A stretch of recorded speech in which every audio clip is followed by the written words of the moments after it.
Good evening. I'm Bunty Chand. I'm Executive Director of Asia Society in India. And on behalf of Live Mint and Asia Society India Center, we are delighted to welcome you to this evening's release of Aparna Piramal Raje's book, Working Out of the Box.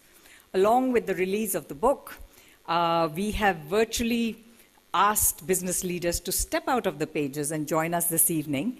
And they are going to share and explore the connections between leadership traits, working style, and their workspaces.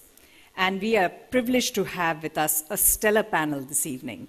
Mr. N Chandrasekaran, who's CEO and Managing Director at Tata Consultancy Services, Mr. Ajay Piramal, who's Chairman Piramal Group, Mrs. Shikha Sharma, Managing Director and CEO, Axis Bank, and Mr. Amar Goel, who's CEO and Chairman, Komli Media, and of course, Aparna, who is author-journalist, who will serve as moderator for this evening.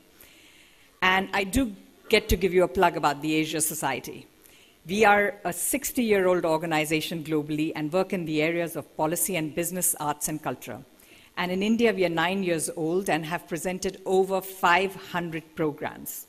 Through dialogue with leaders, thinkers, and citizens, we explore vital issues facing Asia on the global stage, present fresh insights and informed ideas to create awareness and effect change.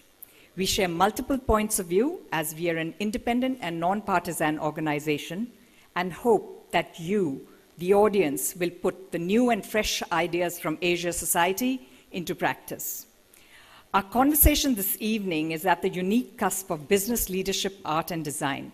Much like this evening, Asia Society's conversations range from philanthropy with our upcoming program with Anshu Gupta from Gunj, to leadership initiatives like Asia 21 Young Leaders Program and the Women Leaders of New Asia initiative. We are a membership organization and raise our money locally in India. And while I see many individual and corporate members in the audience today, our success is built through your support. We invite you to become a member, and it's as easy as talking to my colleagues at the registration desk and presenting cash, check, or a credit card. And if you're tweeting about today's event, don't forget to use the hashtag Stories of CEOs and also tag us at Asia Society IC. And before we begin, let me just speak to the flow for the evening. After the release of the book, we will go into a moderated conversation with Aparna and our panelists, followed by a Q&A with the audience. This will be followed by a short networking reception at the end of the program. And now I would like to invite Carolyn Newberry, who's Vice President Marketing and Publicity at Random House, India, to say a few words and invite all the people who are in the book to come and release the book with Aparna. Thank you very much. Good evening, everybody. And on behalf of Penguin Random House India, thank you all very much for joining us here this evening. As I say, we're here for a very special discussion about the launch of Aparna's book, Working Out of the Box. This is a collection of profiles of 40 CEOs, but really gives their leadership style a different analysis and a much more fresh insight into how they work. It examines, they're all interviewed within their offices, and it examines the interconnection between their working styles and their office space. It's a really unique portrait of leadership and business, and we are very, very proud to be publishing Aparna's book today. I would therefore like to move on to the official part of the proceedings and to ask our guests to please unveil copies. So if I can...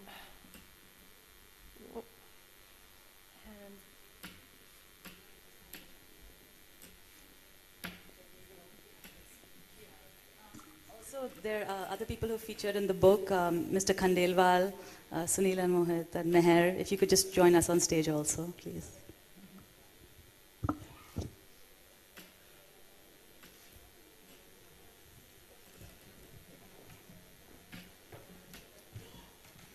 And, can I persuade Seema Chaudhary of the Mint also to come on stage?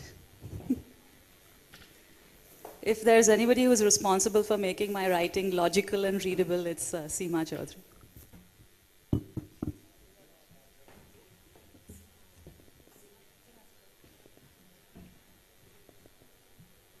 I think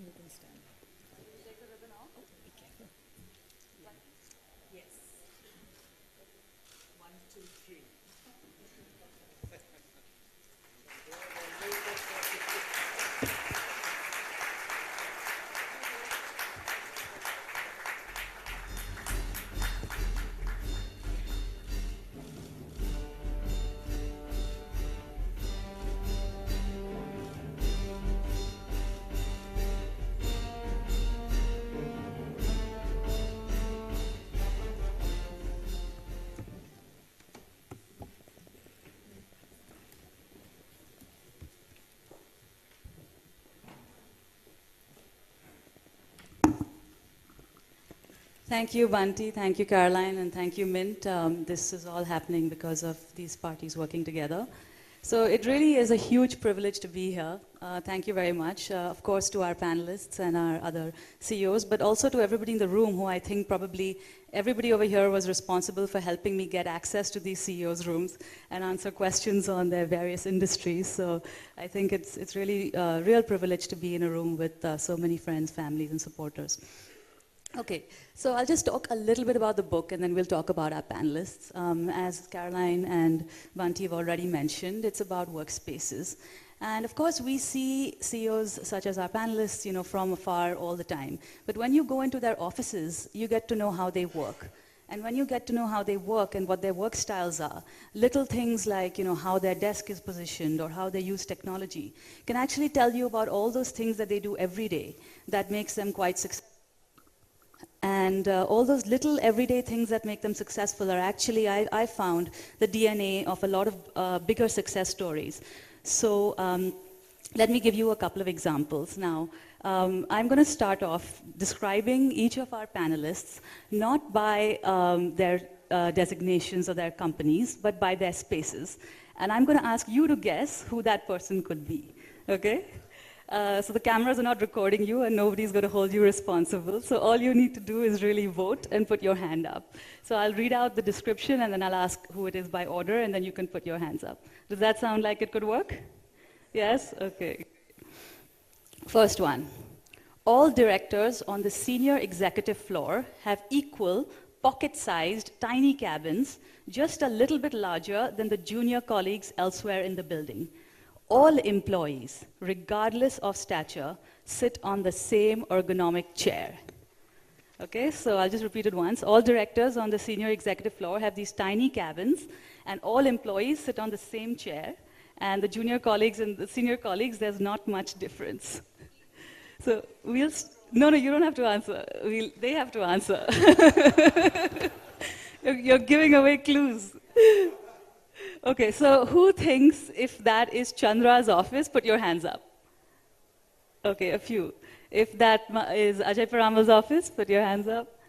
A few. Come on, you need to vote more, yeah? Don't be so shy. And is that Shikha Sharma's office? A few more equal. And Amar, is that Amar's office? Okay, you're all fairly tentative here, fairly equal. That's actually Shikha's office, and we'll be talking about that.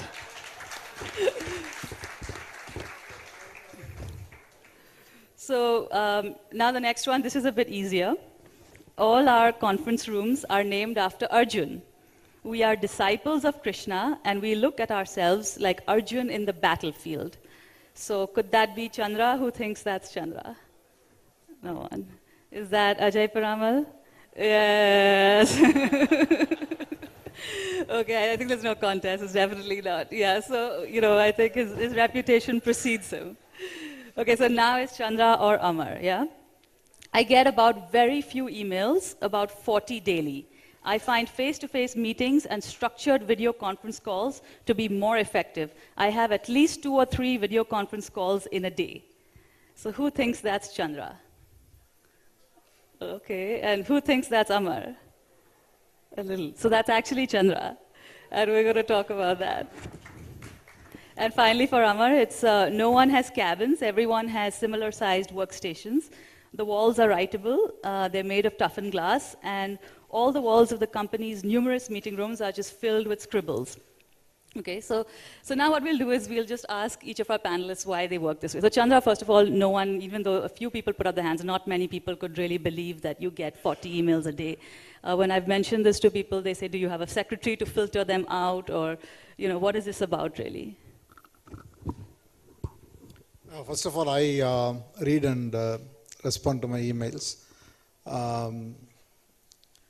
I hardly get nowadays any email of substance, I would say.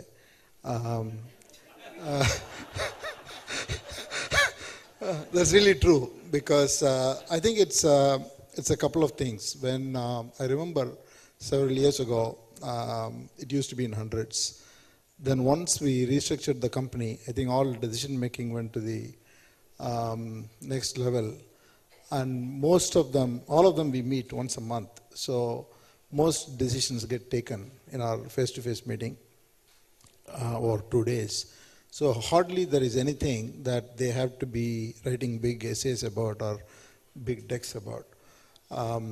So only when we have a particular item, a strategic discussion, then we get decks. Otherwise, it's pretty easy, and most of them communicate over phone or SMS or whatever is required. But so hardly I get any mails of substance when I said that it's true. And out of the 40 emails, what she did not say, believe me, more than half is spam. Or somebody trying to sell you something. So hardly the number of mails I need to really respond to is around 10. If any of you don't believe it, you can operate like me for a day. So just to take that logic further, I think what you mentioned really when we spoke is actually you don't look at email as a way of keeping relationships with your colleagues. That you said that you've almost figured out which colleague needs to be kept in touch with in a different way, and you've sort of tailored your process. Tell us more about that. It's fairly well known that I have a large span. Because we meet once a month, and we are pretty much in sync on most of the items. And I work with different people who have different styles, and it's a fact that some people want to talk to you every day, especially they are building up, and some people don't want to be bothered, and they know that there is a monthly meeting, and in between, if there is a need, they will call you or operate with you on a once in 10 days basis, once in a week basis. Some people are good in SMS, some people are not good in SMS. So for me, everything is okay. I actually don't want, we work as a network, we don't work hierarchical. So I believe that each one of us have to be comfortable working with everyone else in the way they are comfortable. So I don't like a Chandra style or anything like that, so that people all have to change and do something very different from what they are comfortable doing, and their needs are different at different points in time. So is that how you work with customers also? Because obviously, TCS's phenomenal success is that there is, quarter after quarter, you see the growth happening, you see the numbers happening, and you yourself have a reputation for being hugely customer focused. So have you kind of worked out a similar system for how you connect with them? I think with customers, primarily it's 3 or 4 types of interaction. I visit a lot. I at least meet 500 companies in a year. 500 companies in a year, so many executives. I travel a lot. Second is that I do frequent video cons. Anyone visiting India, and if there is a need or with somebody else, I do video con. And very close customers are in SMS touch. Okay, they can send SMS, and there are people who will tell you, can I call you now in the next 2-3 hours? Are you free for a quick 5-minute chat if required?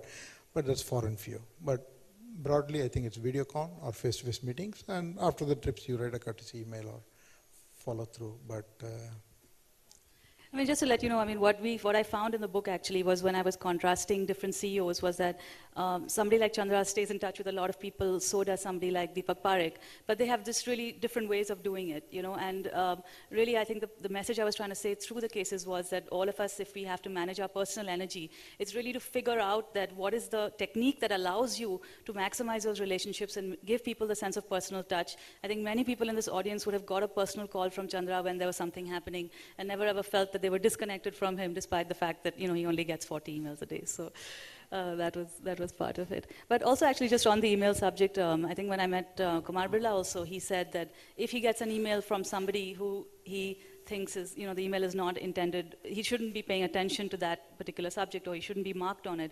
He calls him up and says, I'm sorry, I think it's come to me by mistake, I don't need to be CC'd on it. So I guess just as people want to push things upwards, I think it's up to CEOs to kind of manage downwards also and do that in that elegant way. Anyway, so maybe we'll move on to Mr. Piramal. The panel will have to excuse me for not, he's the only one I'm not calling by the first name. We get that. Huh? We get that. Yeah. It's not because Are you our... trying to say the age is different? Yeah, I was going to say it's no false sense of seniority. So why is everything about Arjun? So I think we have to understand the context in which the Gita is written. The Gita is written in the midst of a battlefield, or it's spoken by Krishna in the midst of a battlefield, and Arjuna is the disciple, or he's really the student. In some ways, when you look at life or when you look at business, it is really a battlefield. And yet, you need to really be cool and collected, and yet take all the necessary action. You still need the courage. So what is told in the battlefield to Arjuna is to go to take the courage and fight. And therefore, I feel that all of us are like that. We are in business. It is a battlefield. We need to take the courage to fight and fight properly. So that's the beginning. That's how it started. And just to build on that, I guess one of the subtleties of the Gita is not just having the courage and, is also being able to have the clarity of thinking in very uncertain situations. So, when you're faced with uncertainty, how do you find that nuance? How do you do that? And obviously what people admire about you is your ability to generate value in very different situations and very different negotiations and transactions. So the question is really, how do you equip yourself to retain that clarity and then also operate in very different situations? So one is that you have to be equanimous. I think that's what it's taught. So there are good times, there are bad times, there are times when you're successful, there are times when you fail and things don't go your way. But how do you maintain that equanimity at that time? That's important because that helps you to really look and focus at things correctly. And just to take the Arjuna example, if you remember when he had to shoot he was looking at the fish which was high up. He said, I only look at the eye of the fish, and that's the focus and the sharp focus. Second thing is, I believe that if you really focus on the process and you focus on what the action, it makes all the difference because frankly, results are just action in another form. How you do the action will determine the result. So rather than worrying too much about the result or the consequence, if we focus on the action, at least you can, I think the results are much better and the unnecessary stress that you get about results is not there. So that's some of it. Shikha, if we could turn to you. So, I don't know if anybody's been to Axis Bank, but it's this huge office with an atrium, terrace gardens, lakhs of square feet.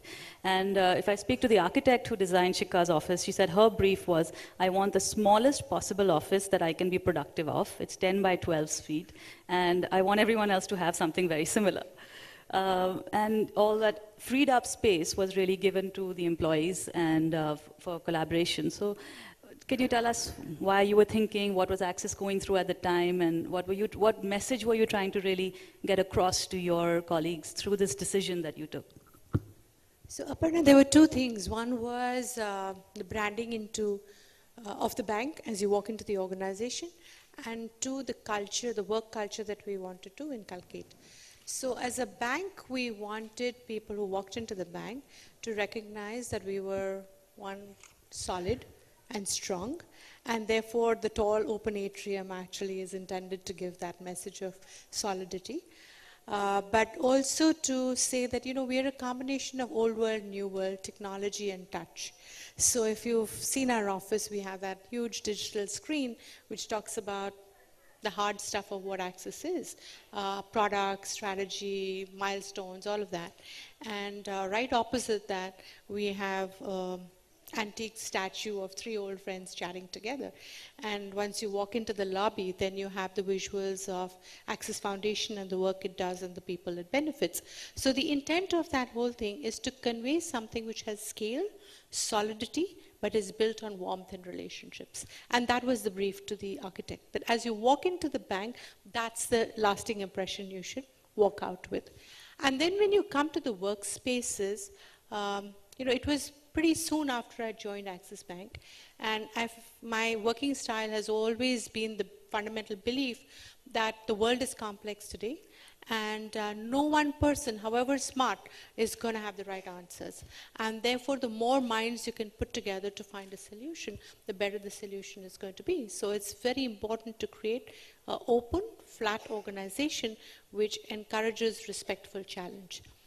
And banking tends to be very hierarchical, hugely respectful, and so respectful that you will not put your point of view on the table in an open meeting. And so I was trying to bring a big cultural shift there of breaking hierarchy and encouraging open, respectful challenge. And I thought visual spaces helped do that. And therefore, took the view then, the rooms should be broadly similar sized. And therefore, as you said, the cabins, both on the 8th floor and otherwise, are very similar in size. They're all glass, so you want to talk about transparency and openness. So all the cabins are glass. And there are interaction spaces. And, we were fortunate that we had an office with a very large open floor plate. So it's about 40,000 square feet per floor. And we wanted to break it into smaller spaces, which made it less monotonous and created collaboration spaces. So that's what we tried to do. And the other thing, of course, was another brief we'd given the architect was, given all the, the eco stuff in the world today, that we wanted to be, first of all, make sure that people have comfortable chairs to sit on. So people take a lot of stress. They work on desks in banks. Their chairs should be the most comfortable chairs. So that's why we have the same chairs for everybody. And they were chosen as the most ergonomic chairs that we could find. And you want really, light they were too. quite expensive, by the way. They're about 10 times the price of what people normally play. But I think if somebody is going to spend 10 hours... No, I meant in a good way. Like, I think they were international benchmark, not the sort of stuff So we that didn't want to scrounge on that. We wanted to make sure people had comfortable chairs to sit on. And we wanted natural light to stream in, because I think natural light helps to take away stress. So the other unusual thing about our workplace design is that typically, even in open offices, the cabins are on the side and the open offices in the center. We've seen our workspace, the cabins are in the center and the open workspaces on the side. So there's nothing that stops light from filtering through. So those were the fundamental things. On what do we want people to think about as they walk into the bank, and what is the imagery they carry about the bank, and 2 is what is the work culture you want to create. So that's what we were thinking about. So where we looked at, Shikha and many others sort of looked at collaboration really as being a very important thing. I think a lot of us grew up, in an environment where somebody who delegated was a good person, a good boss, they can delegate. But really, I think today collaboration and building that in, especially as you get complexity, because what I think you've done at Axis is you've added business units, and so you've had scale as well as diversity. So how has collaboration really been the sort of changes that you're demonstrating through the office, how is that kind of reflected in the changes that you're driving in the business also? So I think it's always a journey, but if I think about how Axis worked before we came to this office and after we came to the office, I do think we're a much more open organization. You do have a situation where somebody who's hierarchically at a very different level will find the confidence to place their point of view in an open meeting, which would not happen in a typical hierarchical structure. In addition to the workspaces, of course, you create work methods as well to create collaboration. So in a large organization, you end up with silos, you end up with business silos, you end up with functional silos. So one of the things we've tried to do is force cross-functional teams.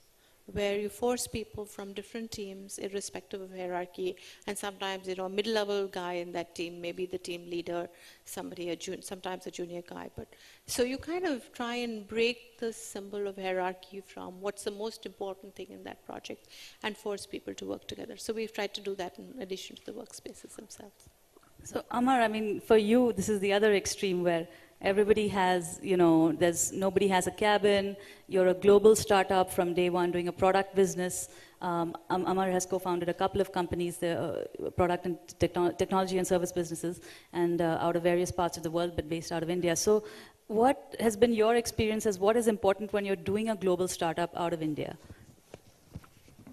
So I think, a startup, one of the things I've always felt about startups is that very different, for example, from everyone here on the panel. I mean, you don't have any engine to take the business forward every day. You really only have your energy and your teammates' energy, right? And that's really what you go to work and you push really hard every day, and eventually that hopefully turns into a business. And so I think what we've always tried to do, or my philosophy has always been about how do you help everyone be as productive as possible? We want to have a culture of accountability, we want to have a culture of transparency, but we need to, build products, as is sort of commonly said now, we need to ship shit. We need to ship software. That's how we're going to be in business.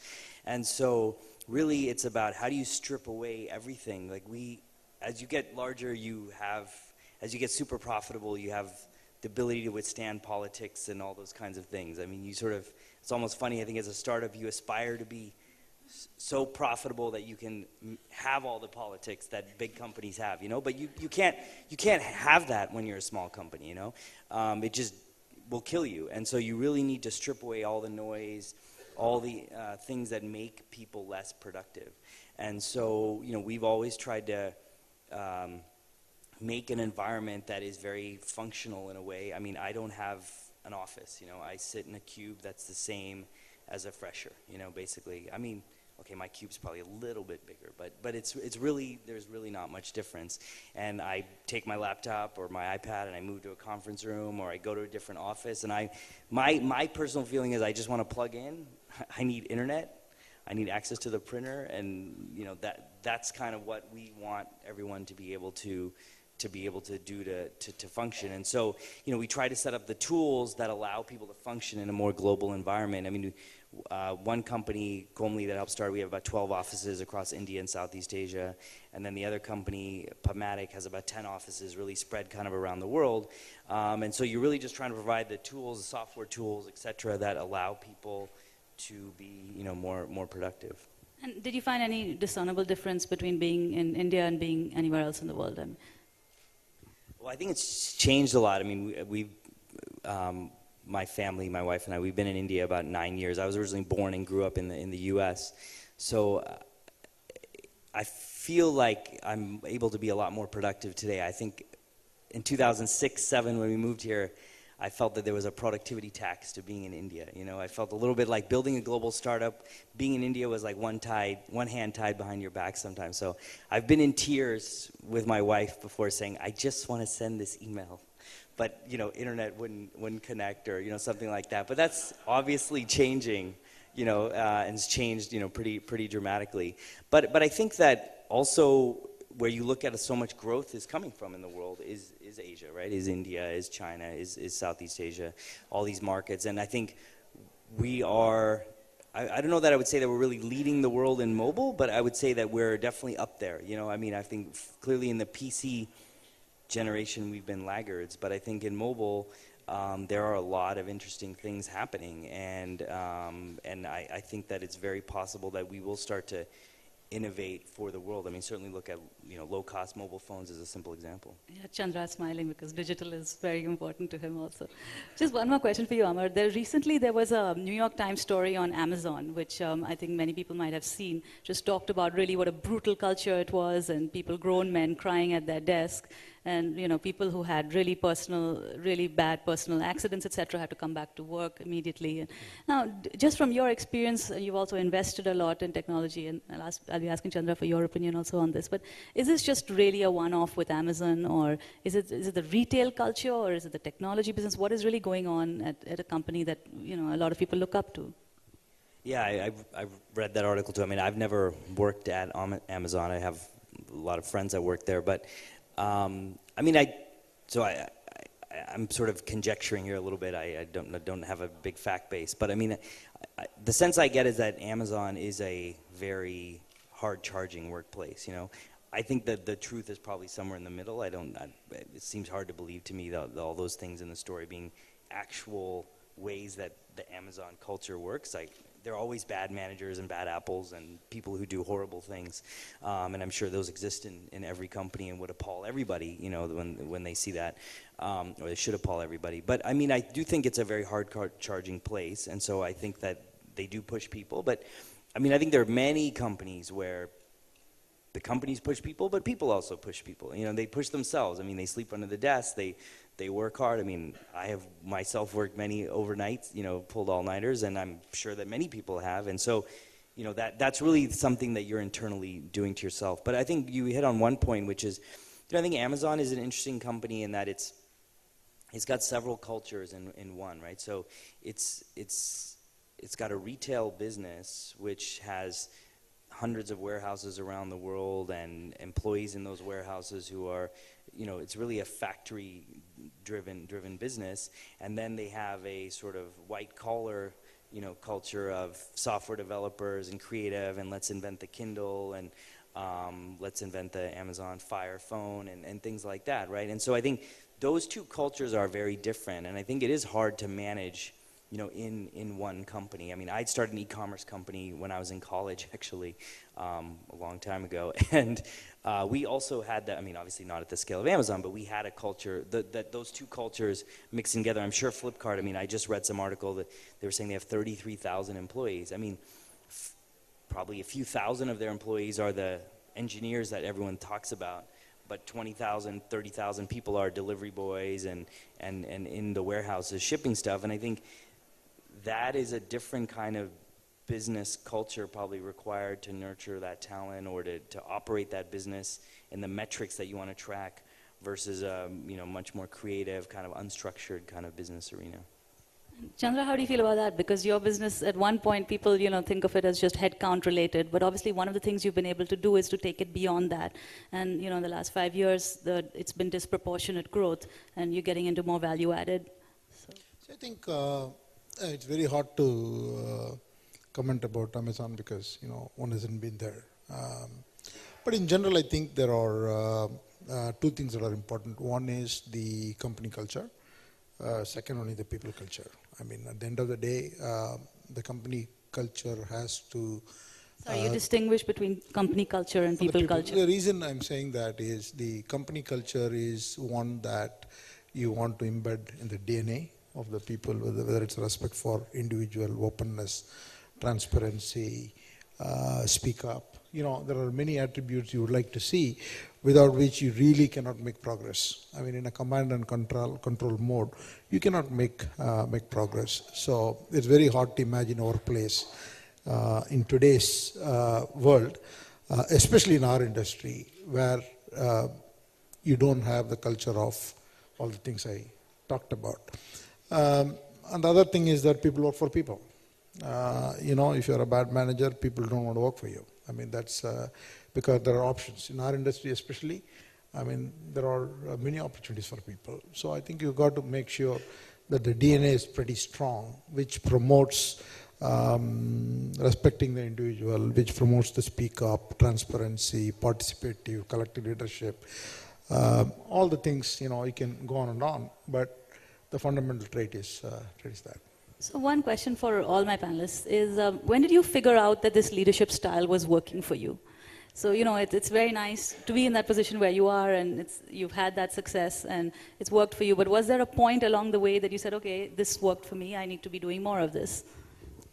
I think from my point of view, there are two comments I'll make. One is that you're always influenced by people. So your leadership style is something that evolves. So it's very dangerous to, at any point in time, declare, this is it. Okay? So it's pretty dangerous to be there. So I think you learn every day and, you make corrections. And so I don't know how I will do things few years from now. It's very hard, but Very adaptive. very adaptive. It's very important. How do you become Arjun? I think I agree with what Chandra says. It's very difficult to say, okay, this is the eureka moment and I've realized that this is... It really is a evolving process. You evolve over time. You see what has worked with you. You see what works around you. And I think as you keep on maturing, you understand what is good and what is not. So it's difficult to say that at this time or only this one incident or this one person made a difference. I don't.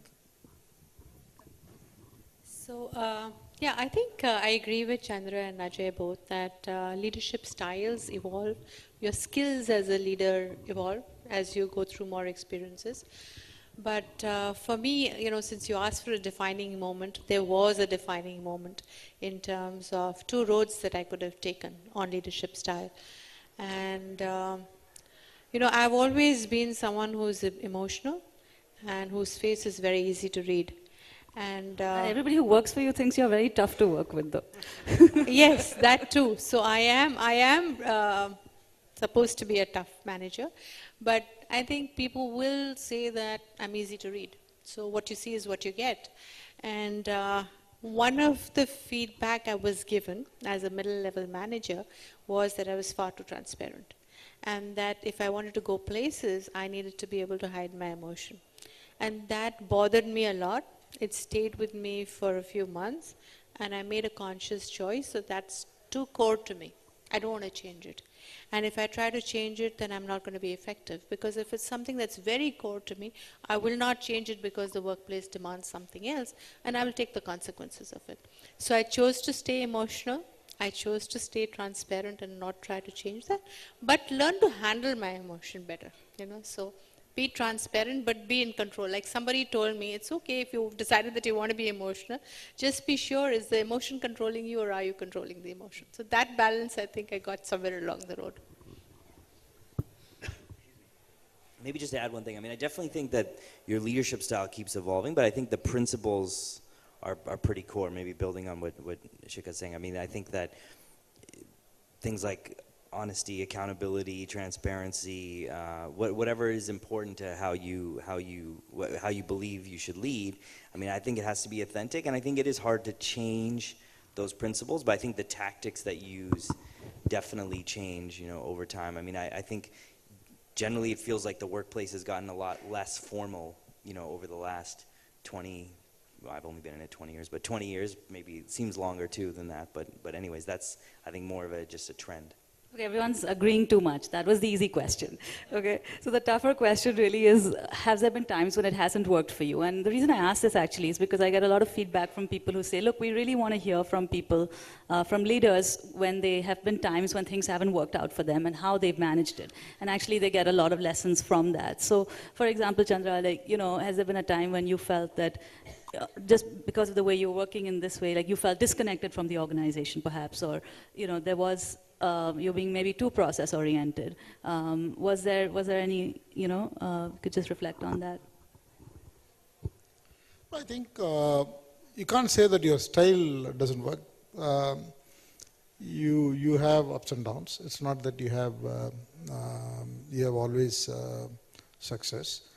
But the whole game is about continuing to do what you do best, rather than worry about whether it worked out or not. And that's extremely important. It's one thing to feel good and then party a little bit when you succeed. But that doesn't mean that when something doesn't work out that you kind of sit and brood. Similar actually of disconnecting. I kind of call it y is equal to f of x1, x2, x3. Sorry, could you just repeat that? Y is equal to f of, for me everything is mathematical. So no. y is equal to this slowly. Y is equal to f of a function of few variables, A few x1, x2, x3. So in Ajay's terms, Y is the result. Okay. So you don't get up in the morning and then say, I want to have 20% growth. It doesn't happen.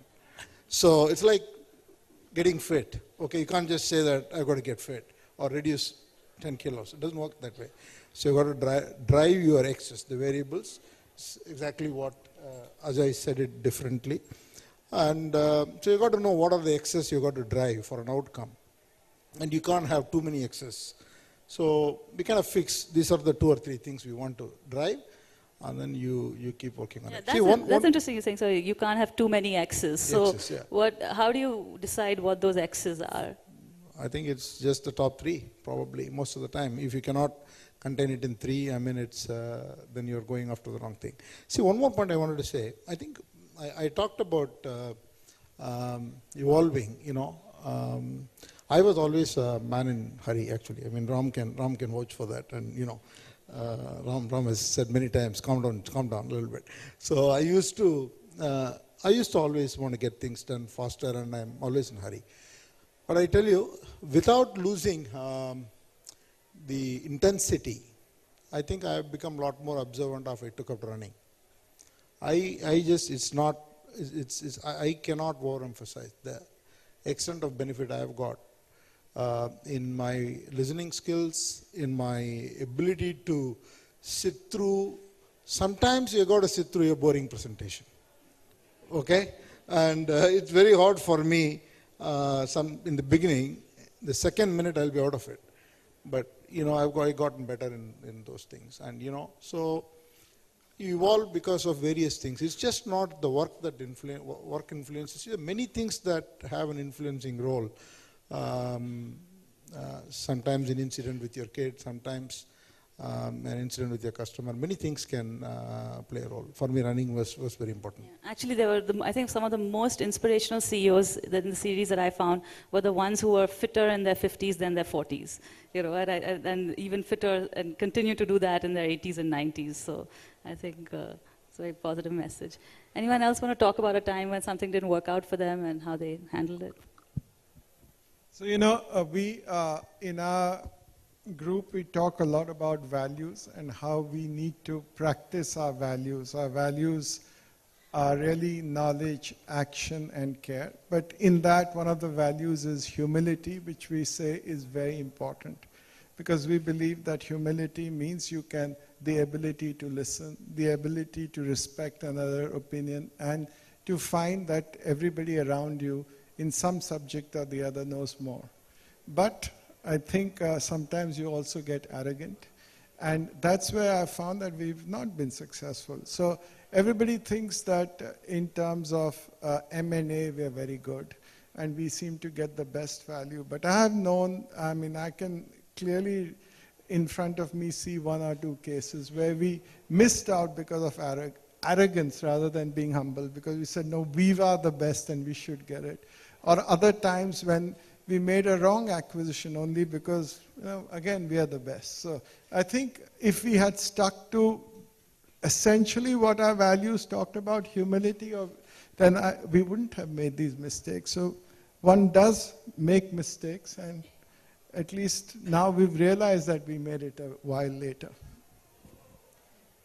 I think one thing I've learned in my career is that I feel like I've become a lot more plain-spoken and a lot more direct. I think when I was younger, I would say something, but maybe if it was bad news, I would say it, but there's so many words around it, and you're sort of trying to soften the blow. You're worried about how the other person's going to take it.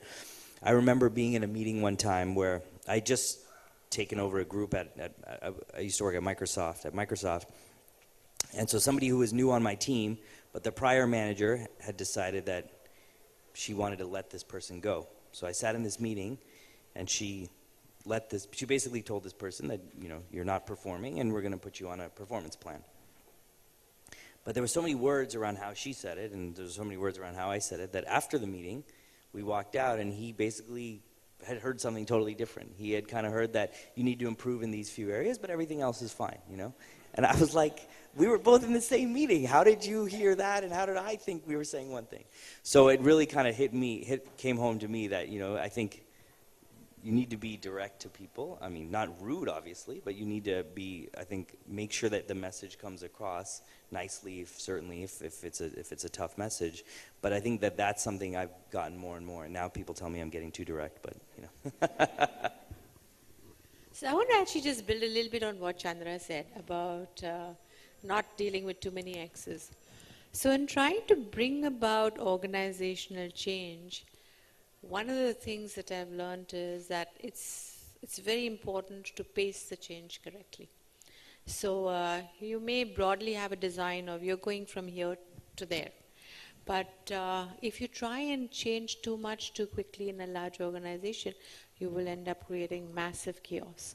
So sometimes you know that no, staying with this is not the right course, but you have to figure out whether changing that today is really that important or can it wait. And therefore prioritizing change is the one big most recent lesson I've learned. Okay, so just a last question before we then turn it over to the audience.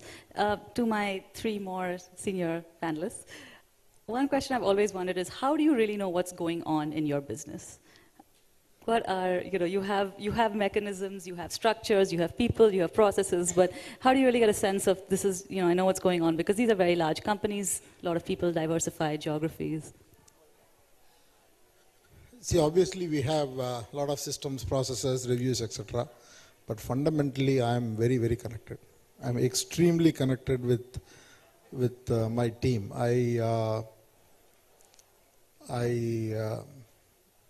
I pretty much know what's going on every day. You don't ask me how, but I can tell you.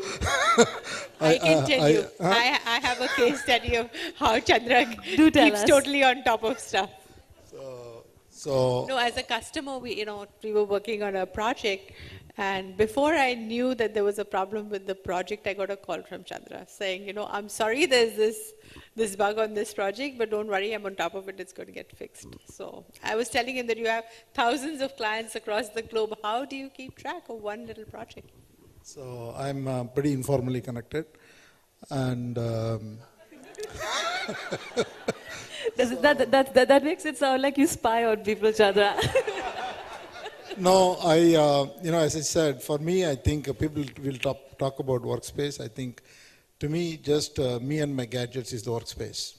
Okay, I mean, because I'm traveling all the time. As I said, I'm meeting customers, and we have a culture where people tell you if there is something that you need to know immediately, and also we stay very closely connected. So that's what I said. I have a large span, but we are a network. We're not hierarchical.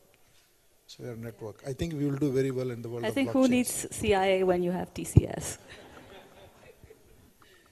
All right, anyone else? So I think there are some formal processes which also give you a sense of what's happening, whether it's a customer engagement, whether it's an employee engagement survey, and these are religiously done and everybody knows that they'll be acted upon.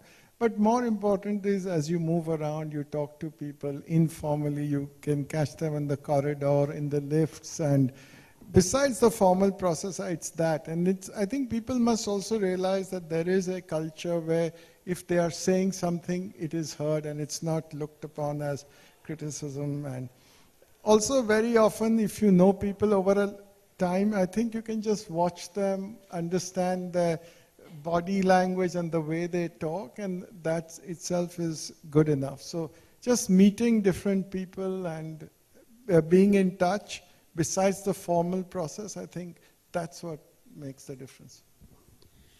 So I am infamous for dashboards, and I think that there's a lot of stuff happening in a large organization like ours, and in all the businesses that I've been involved with, I spent a couple of years developing the dashboards and improving the dashboards. And that's fundamentally about making sure that I get the information I want in the way I want it on a regular basis. And so I'm watching the patterns and I know when something goes out of pattern, and then I get an opportunity to go and drill deep.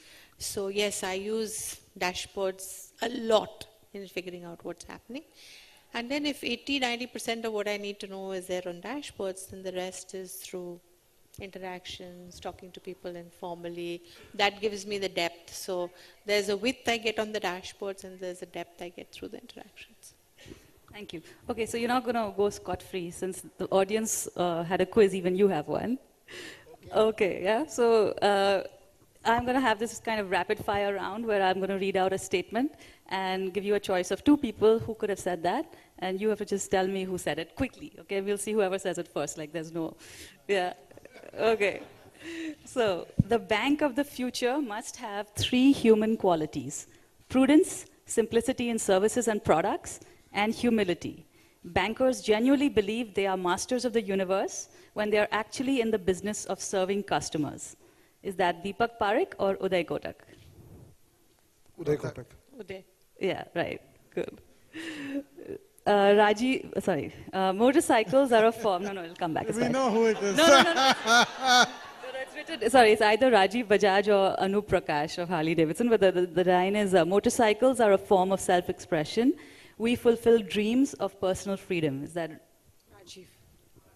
I would say the Harley Davidson Yes, guy. definitely. That's the Harley Davidson line. Chanda, you can't keep quiet, huh? You have to also respond, please.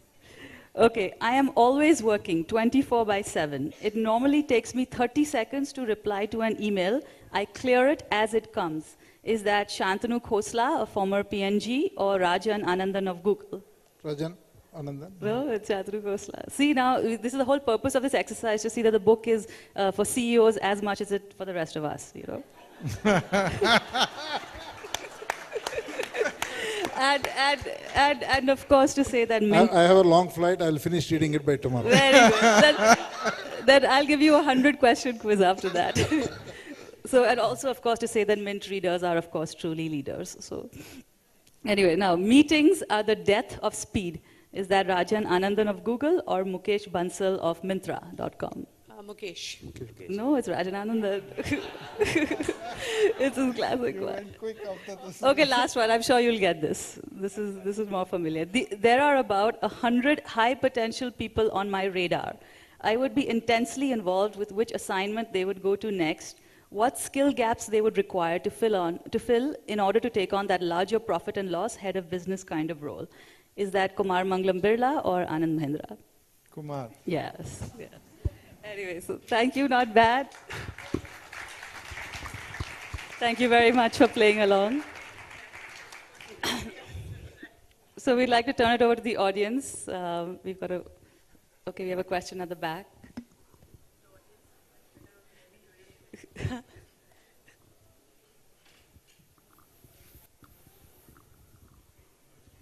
My name is Anant, and my question concerns a situation currently developing about Uber, which has had problems in Delhi, in Paris. Uber, the car call taxi app company.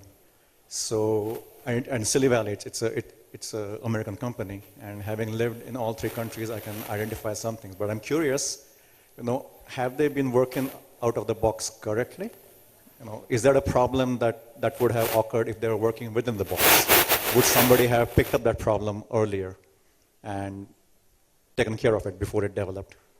Actually, I'll just give that maybe a little bit of a twist. The thing about Uber is really, do people approve of the way they work, the question. But just to add to that is somebody was telling me actually that a lot of people who are disruptors are quite nasty people.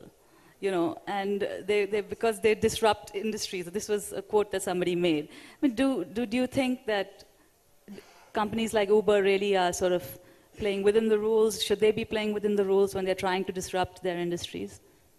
Can I go on that? I think my view is that it's a great business model. I think it's truly innovative.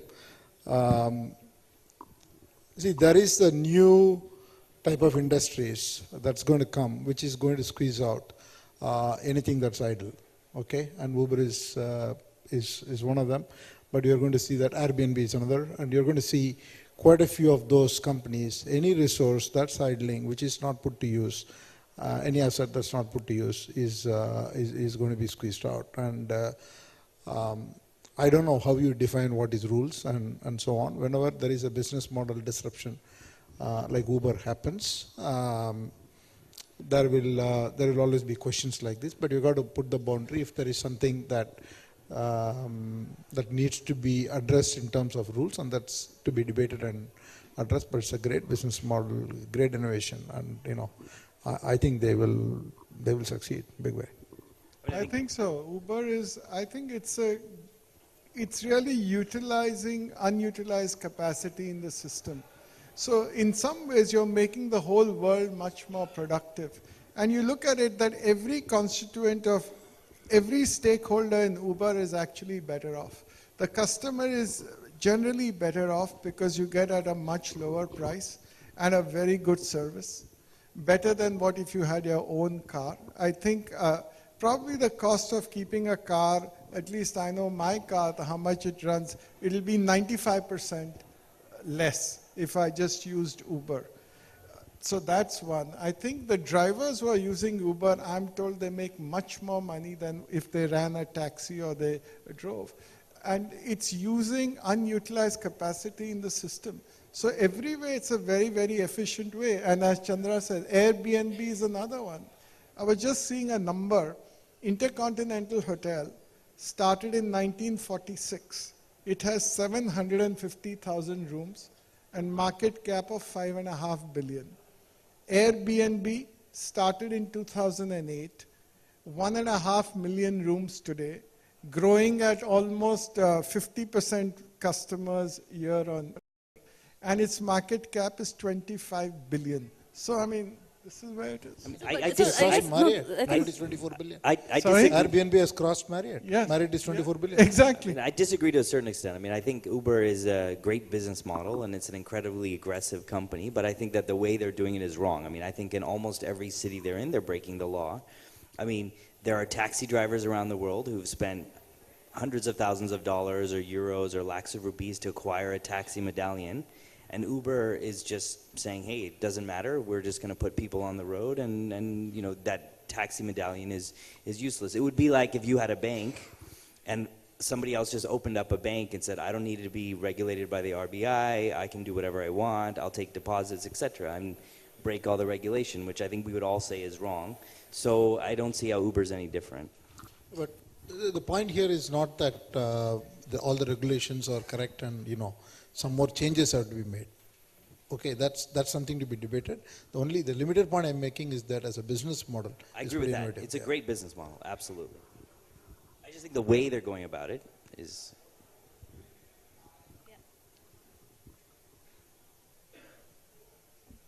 Hi, good evening. My name is Sumit. You guys are all masters of managing time, which is one of the most important traits that are required. Just your thoughts on how us people should master our digital time. What I mean by that is, we're swamped. So not just by emails, but by WhatsApp, by SMS, by Twitter, by Facebook, by Instagram, Snapchat, whatever. How do you turn off at a certain point of time? I know, Mr. Chandra, I've read, get up at like 5 in the morning to, attend to work. So just your thoughts on that, because the new generation that we are in is swamped with all this digital communication. I think, I thought I'm just going through a personal transformation, trying to be a Gen Y. Why have you decided to do that? The reason I say that is we have to, as much as I feel I'm very young, still I'm Gen X, I'm not Gen Y. So given that a vast majority of our own associates in TCS is Gen Y and millennials, our whole communication mechanism and connection to them needs unlearning of some of the ways in which, and learning of the new ways in which we can connect to people. So I think that there's absolutely no doubt that everyone has to appreciate this partial continuous attention, which is about partial continuous attention. Yeah, that's have you seen a school-going kid today without a headphone and a book and a mobile phone all at the same time. I think when we studied, if the radio was on, my mom would say either listen to the radio or study. You can't do both. And today the whole game is about partial continuous attention. How do you handle all the gadgets and how do you handle everything? I think, I think the pace has picked up. There's no question. I think now, I even remember in 1990s, I became a manager and I had to buy my PC. I was in UK, it's 1994, I was sending a message to Ram. I sent him, in office, I wrote a mail and faxed it. And then his office in Bombay faxed it to him in Los Angeles. He was in Los Angeles. And Los Angeles, he approved it and then it got faxed and then that was the communication. And if weekend you were there at home, if somebody wanted something on Friday, Monday morning you'll come and look at it. I mean, which many of the people in the Gen Y won't even know today. I think it's hardly 7-10 years ago. 1998, we didn't have a mobile phone. And we used to carry a pager. If something is required, people will call you a pager. But today, if people send you on Sunday night 7 p.m., the expectation is Sunday night you'll answer. And the pace has picked up. So I think it comes together. There's a lot of fun and there's a lot of work. So. Anyone else have difficulty switching off, or they found certain practices to help them switch on off? I think, again, to build on what Chandra said, the thing is, because of the new forms of communication, the expectations of the customer have changed dramatically. So just one thing to remember is that, in the old world, if somebody sent you a letter and you responded within a week, they were very happy that they got a quick response. And I remember in my previous role, I think I went out for lunch. And by the time I came back to office, there were 50 emails from a customer who was mad that I hadn't responded. And the time frame between the 1st and the 50th was just over an hour. So people's patience levels have changed dramatically with the new forms of communication. And I think changing the culture and the processes within an organization to respond to this changing world becomes really important. So, again, if I go back to dashboards and I go back to metrics, then one of the things we like to measure is just the turnaround time for a request or a complaint, whatever. And typically, as I said, 2 days was good. Today, half an hour is not good enough. And if it's on social media, you just have to get back within half an hour. Otherwise, you're going to have the whole world collapsing on you. I agree, you have to respond in time, and if you don't, then everybody, even if I don't receive a reply immediately, then I wonder what's wrong. But on the other hand, sometimes I feel that a lot of this Facebook and all is all a waste of time. Because I just wonder, why do you want to know who went where, with whom, to which party? I mean, what? So I think we have to eliminate all this. I find people working 3-4 hours in front of that. There's no value you get. I mean, how does it matter? So I think we must be able to distinguish between what is important and what is useless. I really feel that. Okay, we'll have to take just one more question. I'm sorry. Last question, sorry. Yeah. Okay. Bharat.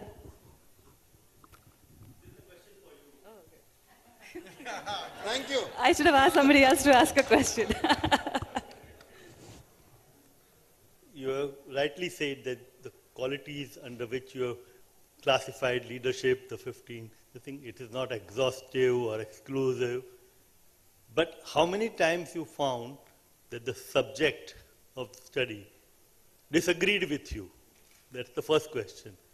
Second was, depending on when, as soon as you entered the room or saw the architecture, did you form an instinctive judgment, or it was most of the time a studied judgment after studying, after the discussion, that okay, this person learning and growing, or accessibility or collaboration, just how it went about? Mostly I didn't try to argue with anyone because I was trying to snoop around their office and see what they had there. So I wasn't trying to, get into I was trying to stay in their good books. I think some stories obviously write themselves, and some stories you go out of the office and then you have to call one of your colleagues at the Mint and say, what was that all about, you know? So I think, and then some we curated the stories. I think there were some themes that we wanted to really discuss and bring up. And really, I think, you didn't ask me that question, but I'll just take this opportunity to answer, is that, you know, if I look at this book, it's a bit like going on safari. That when you go on safari, you know, you want to see all the big game the first time round. And so I think there are a lot of well-known names here. And so you want to read about them first. But when you go on safari a few times, then you're interested in seeing the birds. And what is interesting is that the birds are not less valuable, they're just harder to find, you have to be an expert. And so everybody is really in here for a reason, not just because of the size of their business, but the kind of story that they're telling and what they're saying about how we work. So that's the way I'd like to invite you to have a look at that. Yeah. Thank you. And so while I've done that, I'm going to be Marwadi and make the sales pitch. I can't let the opportunity go past. Which is to say that, you know, if you like the book, we would really honestly be very honored if you would think about it as a gift, perhaps for Diwali or something like that. It's definitely healthier than mithai and probably costs less also. And with that, I'd like to invite my colleague Seema to have a vote of thanks for our panel and for the audience.